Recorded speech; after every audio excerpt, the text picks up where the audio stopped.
Good day, Internet. Today, I would like to discuss the protests and all the protesters out there in the world.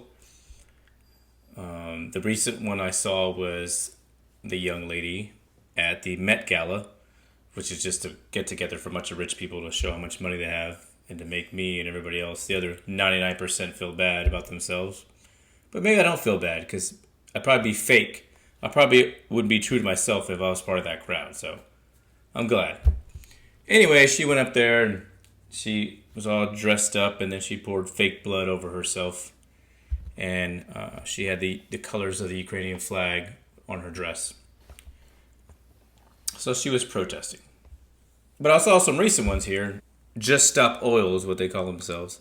So they go to the Chelsea Flower Show and cover themselves with this powder. They have these shirts to protest that they don't want oil and they don't want the world to use natural resources, and they don't want them to build more pipelines and to lay off fossil fuels and the use of it. Okay. The flower gardens that you love, the And artwork all that you're you doing is treasure, ruining them, you the twat. buildings that you adore, our traditions. Stop it! Cities around the world. This is a genocide.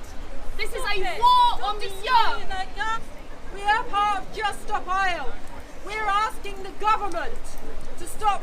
I do my best not to show biasness. Yes, I show my opinion and I also give options, but I don't want to give an ultimatum or again, like I said before, dilute your brains or anybody else with a barrage of what I think is right or wrong. No, it's just simply my thoughts on the matter. And I try to be an independent reviewer and reactor and give the benefit of the doubt to both sides. And I can only work with the information that I have. So if you agree or disagree or you have anything to add, please let me know in the comments. There's two sides of this, right? The protesters and these civilians that just want to go on living their day. So for example, there's at this flower show, they're trying to check out the nice flower show and they're disrupting it. Now, how do you do it as protesters? You make a statement in front of people, and the more people, the better. Are they protesting oil and the use of fossil fuels, right? So, fine. A lot of people want to go electric, right? The EVs. Hey, buy an EV, the Tesla, whatever you want. Fine, I'm not going to hate on that. It's fine. Should we strive to get to there eventually? Yeah, I think so. Will we get there in my lifetime or the next few? No. The Earth is roughly, 4.5 billion years old. So it's gone through some shit. The ice ages, multiple of them, right? The cooling off of the Earth. Yes, it got hit by an asteroid, the dinosaurs, Pangea, and the continents broke apart. And some scientists say there's been more than one Pangea effect. So it's been through a lot and it can sustain itself. Are we making it better? No, we're not. But I also understand that to get where we want to get to, or where some people do, eventually these protesters here, there's still some sacrifices that need to be made. You can't just have everybody go to electric vehicles like that.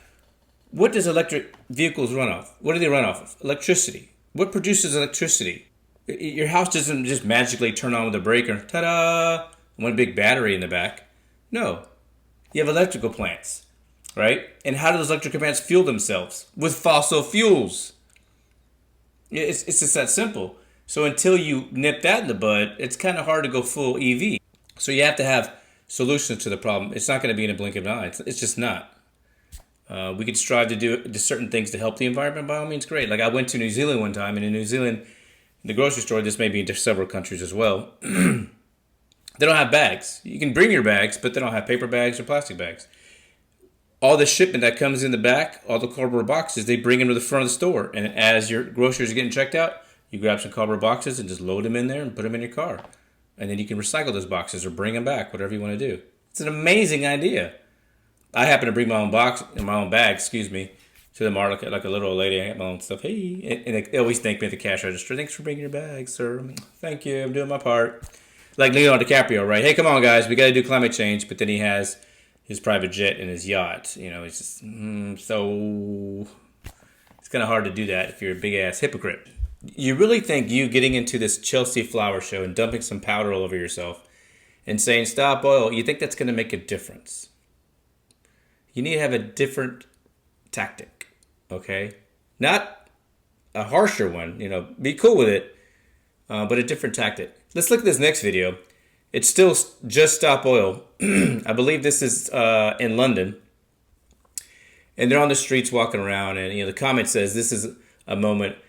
Just Stop Oil activist was thrown to the ground by a passerby. Now, am I saying violence is the key? Of course not. Physical or emotional violence is definitely not the answer. But you are frustrating them. Now, granted, that's probably the position that the protesters like, to frustrate people so that it bring awareness to their cause. In this case, not using fossil fuels. But this guy gets frustrated. You'll see. He's ripping signs. He ripped the other sign. I think he knocked this guy's phone out of his hand. Boom! That was a pretty good swipe, by the way. Not to say I'm condoning that. It's like, get out of here. Other guy's honking. He's throwing their stuff. And they're still moving. He threw that guy to the floor to get out of the way. And there's people on a city bus trying to get by, get out of the way. And I get his actions in regards to being frustrated. But you should get physical. They're not getting physical with you. They're simply in the way. Some people joked, and I'm sure they'll be in the comments, oh, just run them over. Yeah, it doesn't matter. If I'm behind that, I'll give you my scenario. If I'm there and there's protesters, and they're peacefully protesting, they're just in the way. I would slowly do what that vehicle's doing right there, is just slowly, slowly, slowly. I don't know about the horn, but slowly, slowly until I need to get where I need to get. And I'm going. I'm not going to run everybody over, or at least on purpose anyway, because someone wants to jump in front of my tires at the last minute. I can't do anything about that. But you don't know how every protest is. You don't know how every protester is going to react. If it turns violent, which here in the States, it tends to do that quite often, you don't know what's going to happen. And if you're traveling with your family, you get your kids in the back, you're not playing any games. I'd rather go to jail and pay the man that way than have anything happen to my family. You don't know if they can just get triggered or they have guns. You have no idea. So I get the pushback. And you also tell your kids and other people, hey, fight for what you think is right, for what you believe in, for your morals, convictions, and ethics, things like that. So these protesters are doing that. So I can't fault them at that point. And the whole point is to have an impact on society and to see what your cause is. So they're doing that. But you get people that are just not having it. They just want to get to work. They just want to get down and get their coffee, or their tea, because they're here in London, right? Now, here's another video. This is in Home Depot. If you don't know what a Home Depot is, it's a hardware store. Big old orange hardware store. It's pretty good. I go there a lot. I went there a lot during the pandemic because I had nowhere else to go. I actually built my daughter's zip line in the backyard. It was about 125 feet worth of cable. And there's a big old anchor tree I used, and I dug a hole, and I got the rope, and I tested with some weight. Me and my neighbor, all right, it works. And to this day, she still has it. She enjoys it. Anywho, at this hardware store, what are people doing? Protesting. Let's check it out.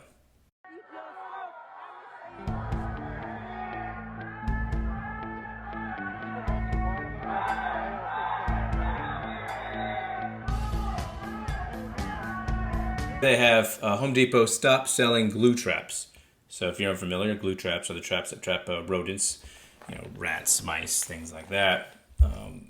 And I'm not sure if they're protesting the glue, because some people say glue is made out of horse hooves, which is kind of weird, or that the inhumane treatment of rodents. I'm not a fan of mice or rats, but if you want to treat animals nicely, okay, good for you. And I see people's argument, like vegetarians a lot, or vegans, and they'll say, oh, don't harm animals. And I've seen documentaries like on Netflix and such, and how they have treatment of these animals, the cows and chickens and such. Like, damn. Yeah, I get it. Not all of them like that, but damn. But what dictates which animal gets fair treatment? For example, we can kill a cow and eat it. Chickens, lamb, right? And different animals that tend to taste nice and are a delicacy in some places. I'm like, all right, cool. It's widely accepted. But yet, if you kill a dog, you can go to jail. Why? Well, dog doesn't taste very well. There's places in some countries that eat dog. I actually have had dog once in my lifetime. Not by choice, but I was hungry and it wasn't that bad. But that's for a different video. But why? I mean, not that I say killing a dog's right. I have a dog myself, right? But since it has that personality, since it's been domesticated, oh, it's part of the family, just like a cat. We can't kill it. We can't abuse it. And I agree with that also. But then why do certain governments, if not all of them, allow people to kill other animals to eat and to use their hide, their leather? No, I'm not protesting. I'm just trying to see both sides of it. I'm not a vegetarian. Good cheeseburger? Oh, man. Sometimes I go to Ford's. If you haven't been, Ford, the dealership, has a restaurant. I'm not sure how many they have. They have one down here by us. It's Ford's Burgers or Grill, whatever it is. Phenomenal burgers. Oh, my God. And they have these taps, like dozens of taps. Woo. It's pretty nice. I digress. There's two sides of it. And you have to draw the line somewhere. And they don't want glue traps made. Oh, you can kill rodents. See, I get that. But where's the line drawn? You want everybody to agree that you can't harm any animals? Then everybody's got to go vegetarian or vegan. Right? What I'm trying to say is the design to get away from glue traps seems feasible. They already have those kind of traps too. But just to get rid of all the glue ones, I get that. You can do that. That's fair enough.